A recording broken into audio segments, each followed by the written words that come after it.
Whenever I cook with onions, I always think that they are one of the most convenient ingredients in the kitchen.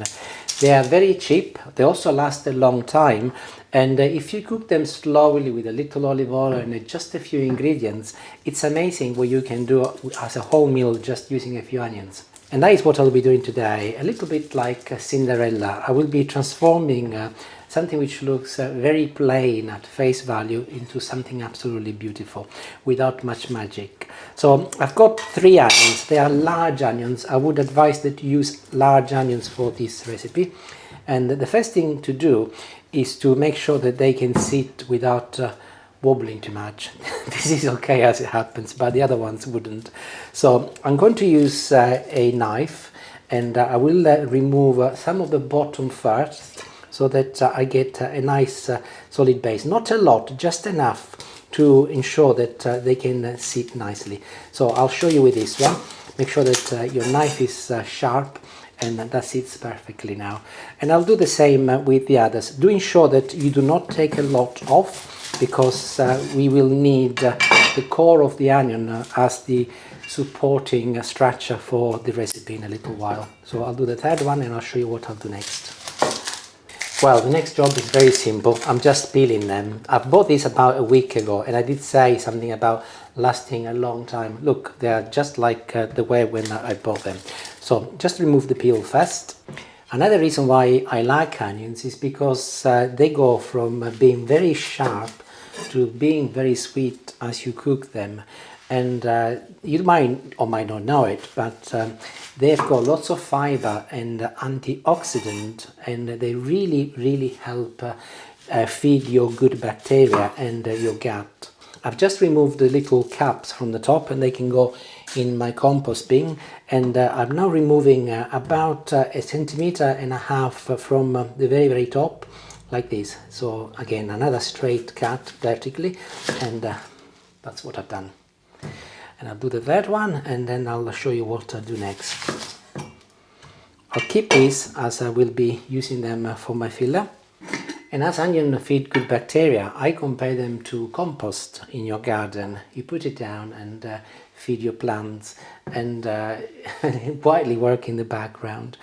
I have just removed the lid from my olive jar. You can use marmalade jar, anything, as long as it's bigger than the onion, and also to ensure that it's not too shallow. This is again about 1 centimeter in depth.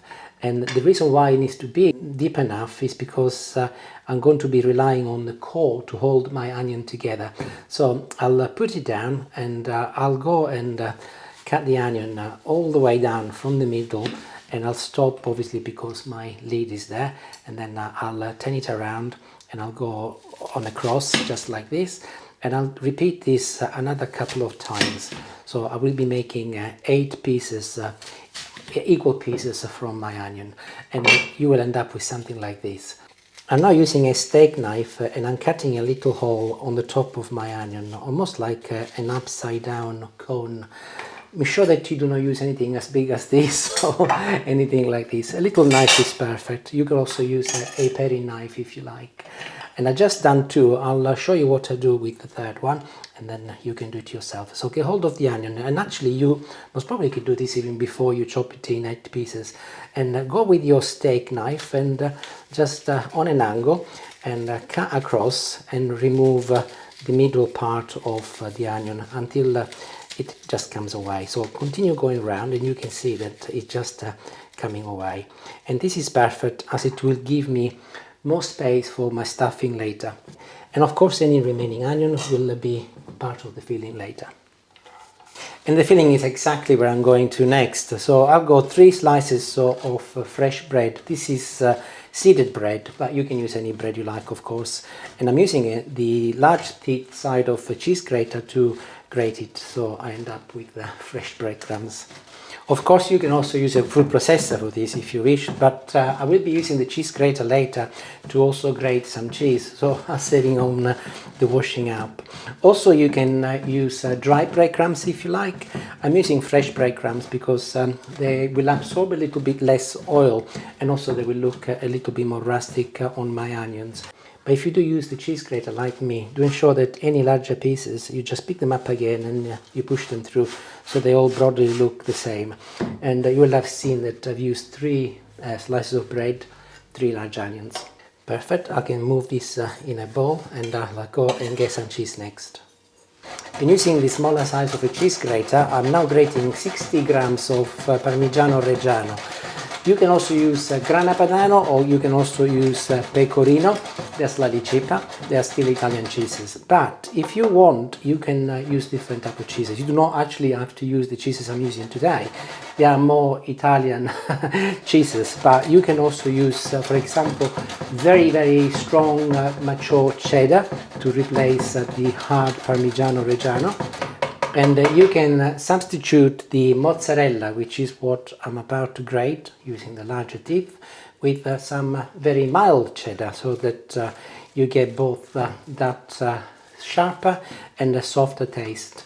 I'm mixing them together as they're gonna go in the mix. By the way, I was thinking, here is the rind from my Parmigiano Reggiano. What I'll do with this one, I'll clean it once I finished with the grater. On this side of the grater, I'll just give it a quick clean. I'll put it inside a plastic bag and it will go in my freezer. And then when I cook pasta fagioli or lentils or anything like that, we'll go with that pasta, and it will actually add a delicious flavor. So let me finish with my mozzarella, and then we can continue with the breadcrumbs. Actually, before I forget, I'm also grating the remaining parts of the onions that I've chopped at the beginning, so that I don't waste anything, but also it will complement the flavor. So I'm going to add now my cheese and my bits of onion to my breadcrumbs, followed by a couple of cloves of garlic, a couple of cuts, and then go along with your knife and chop in little pieces. A generous handful of fresh parsley, and again I'm going to use my knife to chop it in little pieces. My Parmesan cheese is fairly salty, so I'm only going to add a tiny little amount, and a little pepper. The next and the last ingredient for this mix is olive oil, and I'm not going to be able to give you an exact measurement because a lot will depend from quantities in terms of what you're making, but also the type of ingredients you're using. So if, for example, you're using dry breadcrumbs, the likelihood is that you're going to be needing more olive oil than if you're using the fresh bread. But where I can help you is in terms of the consistency. So just mix it until you get something which is a little bit like sand, wet sand, and you can then use your olive oil as a way to arrive to that. So leave it for your last ingredient. I'm almost there because I'm using fresh breadcrumbs, so just a little bit more, and I'm happy that I will be getting there. So let's have a look. Yeah, if I pick it up now with my hand and I squeeze it, you can see that it's nice and solid, so that is exactly right. Back to my onions, and this is where you need to take your time and be a little bit patient because they are delicate after all, and if you rush it you could easily break them. So start from the middle, the little indentation that I've built, and put some of the filling in there first, so that would be the center. And as I push it down, you can see that the onion is beginning to open up. So very patiently now, and you can actually do it every other layer if you like, so that you got a little bit of strength. And you can see where this is important because clearly it's got a good gap and that'll give me strength. And if it was too shallow, it could easily break.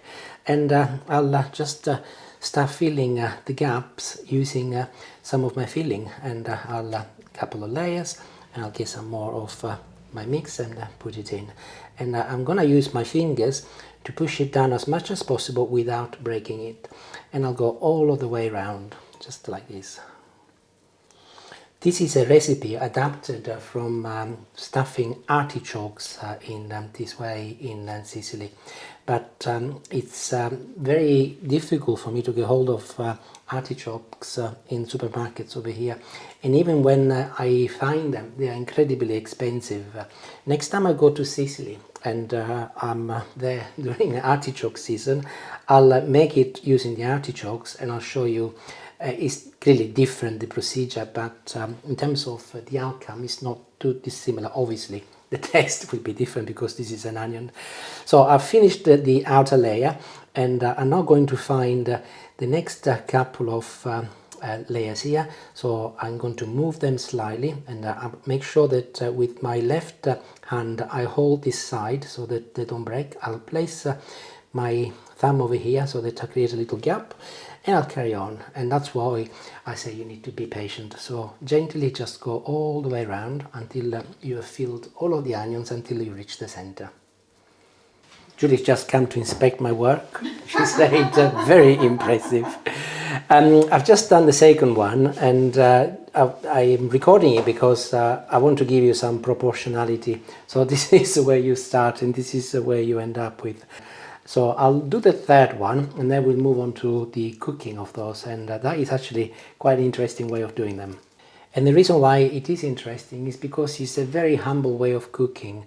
I'm going to use a saucepan to ensure that it's not too big, but also big enough to hold your onions. And the first thing to do is to ensure that, and I'll place them inside just to taste.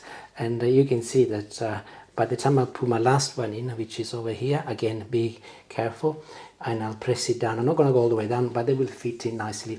If your saucepan is too big, or you don't have a saucepan that is small enough, you can always put a potato in the middle so that they do not go walkies and hold them together. So having done that, I'm going to add a little olive oil at the bottom of my saucepan first. I've got a new clove of garlic over here, and this time I'm not going to be chopping it in little pieces. I'll just, as it is, I'll give it a gentle crush using my knife, just like this. And I'm going to add it to the bottom of my saucepan with my olive oil. And I'm going to add my onions whilst everything is still cold inside it, just like this. And as I get to my third one, I'll press it down, and you can see that they perfectly fit inside my saucepan. So let's move to the hob. So the garlic is beginning to sizzle. I'll turn the heat down onto medium to start with. This is normal cold water, and I'm going to add enough water to just cover the surface of the bottom of my pan, about anything between half a centimeter to a centimeter. Then before I put the lid on, I am going to turn the heat on again, up, so that the water becomes hot, but I'll use that as an opportunity to add a little bit more olive oil on top of each one of my onion, just like this, so that it will go through the entire onion. And I'll turn this down once again. You can see that it's beginning to boil, back to medium low, number 4 here, and I'll place the lid on. And I will leave them to cook for 25 minutes. I will not touch them. During this time, the onion will turn from very sharp to very soft in flavor and sweet, but also it will release some lovely juices, and obviously will combine with all of the other ingredients. The cheese will melt, and then we can see what it looks like in 25 minutes. See you then. So first cooking cycle is over, and this is the most important part in terms of making sure that they don't fall apart. They've cooked for 25 minutes, so they're really, really tender. I've left them to cool down for about 10 minutes so that they retain a little structure. And using a couple of large spoons, serving spoons like this, very carefully, I'm going underneath, and I'm treating them with a lot of care, and I'm lifting them, and I've got a little kitchen foil under there, and I'll place them on top, making sure that they retain their shape. And I will create a little pass, so just like this, and I'm leaving the top open so that they will hold their shape, and they can effectively ready to go in the oven. And I'll move this inside the oven tray with the other two. My oven is heating up to temperature 180 degrees, and I'll place them in for 15 minutes as they are uncovered. One more thing, a little bit more olive oil, just a little bit on the very, very top, as this time this is to ensure that gives me a nice color at the end. So I'll wait until it gets to temperature, 15 minutes, and I'll see you once they come out. And by the way, here I've got some very, very highly concentrated stock. I'll put that inside a little container in the fridge, and next time I make a soup, I will add it to my water, and that adds so much flavor and it doesn't go wasted. It's a shame to throw it away because it's really, really highly concentrated, so no waste. And they've been out of the oven for about 20 minutes so that they set, and it's time to see what we have made. So I'll just move this over here, and I'll pick one up, and I'm going to open it and show you. And there it is. It's looking very good. I think it's fair to say that Cinderella has blossomed up. I'm going to remove it from the tin foil. There it goes. And this also can be a side dish, but of course it can be a main meal. For us tonight it's going to be a main meal, and we are going to be complementing it with, I've got here some peas and mushrooms which I cooked the other day.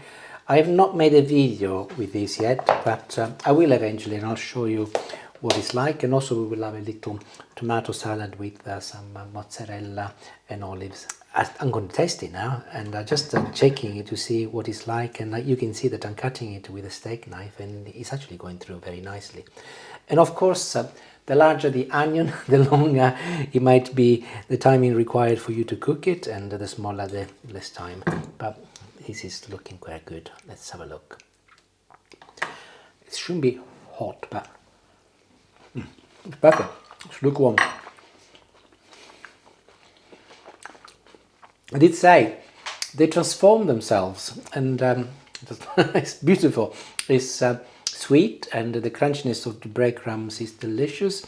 And in the absence of artichokes, I think this is a really, really good compromise. Thank you. Enjoy. Bye bye.